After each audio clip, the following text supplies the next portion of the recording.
7 years have passed since June 18, 2018, but the shock of that day still lingers. The news spread instantly. Jocelyn Flores, known as XXXtentacion, was shot and killed in South Florida at just 20 years old. The hip-hop world and his fans were stunned. This wasn't just a celebrity death, it felt personal.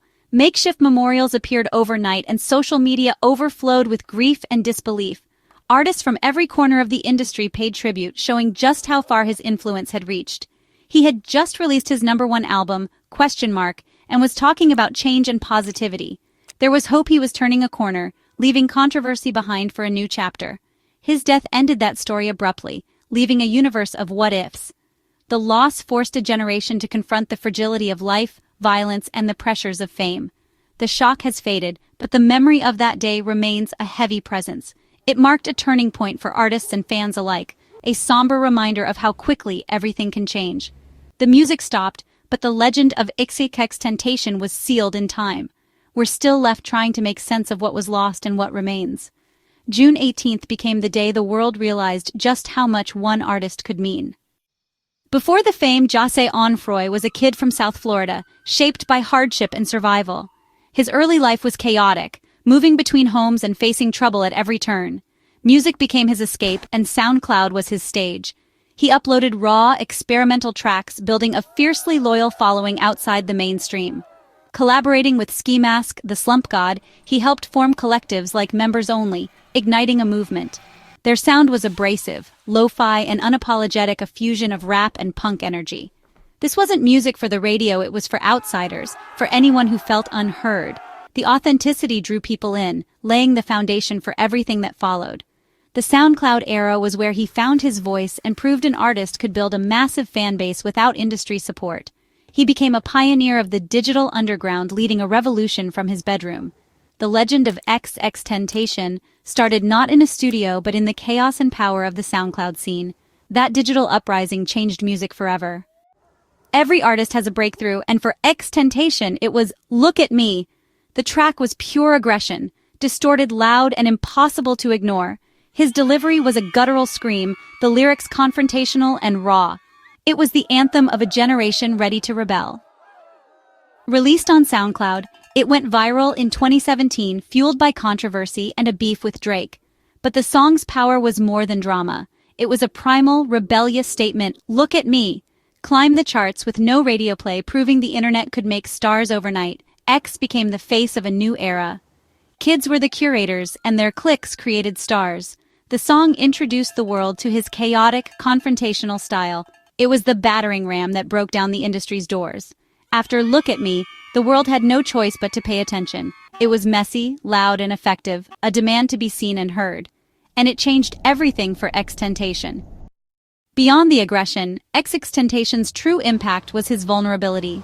He spoke openly about depression, anxiety, and suicidal thoughts, topics rarely addressed in hip-hop. His honesty resonated with young listeners who felt alone in their struggles. Songs like Jocelyn Flores became anthems for the heartbroken and misunderstood.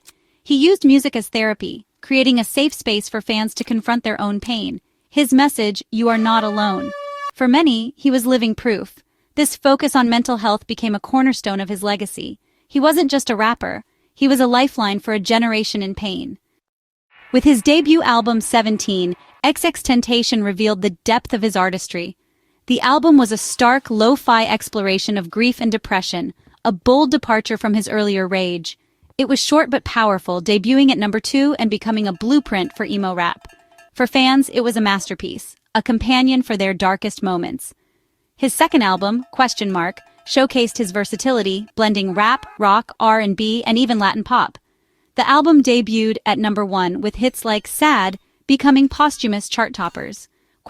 Proved he couldn't be boxed into one genre. Together, 17 and ? are the pillars of his legacy. One is a raw portrait of pain, the other, a bold display of musical range. They defined him as an artist who could pivot from rage to sorrow with authenticity. These albums are essential to understanding XXXtentacion. They show both his vulnerability and his ambition, and they cemented his place as a voice for a generation. You can't tell XXXtentacion's story without facing the darkness that surrounded him.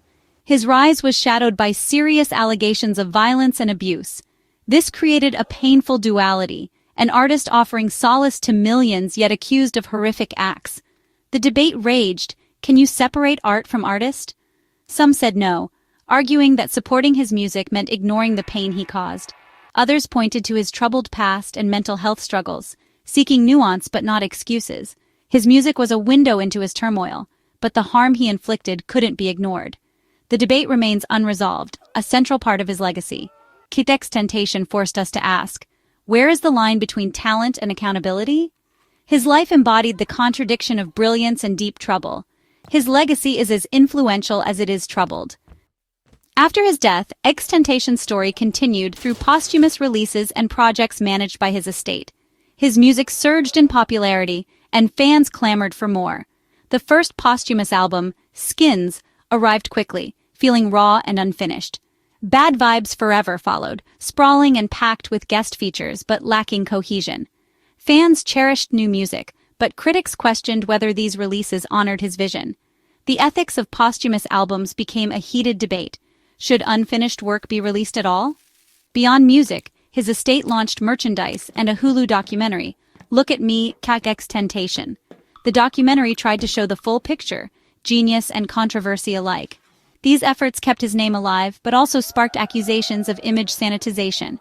The posthumous chapter is as complex as his life was. It's a mix of tribute, controversy, and commercialism, and it keeps the conversation about his legacy alive. 7 years later, XXXtentacion's influence is everywhere in hip-hop. He pioneered a wave of emotionally raw, genre-blending music that shaped a generation. His sound echoes in artists like Juice WRLD, Trippie Redd, and the underground rage scene. He changed how artists connect with fans, direct, unfiltered, and personal. Radical transparency became the new standard, thanks to him. But controversy persists. Unresolved abuse allegations and estate disputes cast long shadows. For some, he's a misunderstood genius. For others, a symbol of unchecked violence. His story is a tangled web of brilliance and darkness. Even in death, he remains polarizing. A martyr to some, a warning to others. His legacy forces us to confront hard questions about art, accountability, and forgiveness. The echoes of XXXtentacion are cultural, not just musical. The conversation he started is still far from over. 7 years after his passing, XXXtentacion's legacy remains deeply complex and unresolved. He was a pioneer, a voice for the vulnerable, and a symbol of both inspiration and warning. His music streams by the billions, but his story is forever tied to serious allegations. He forces us to grapple with the line between art and artist, with no easy answers. His life is a cautionary tale about fame, trauma, and responsibility. To celebrate his art without acknowledging the pain is incomplete. To dismiss it entirely ignores his impact. For young artists, he's proof that authenticity matters, but so does accountability. His journey highlights the pressures on young talent and the need for real support. Ultimately, his story is a tragedy, of talent unfulfilled and pain both felt and inflicted. His legacy is a mirror, reflecting our own struggles with art, morality, and forgiveness. A conversation that must continue.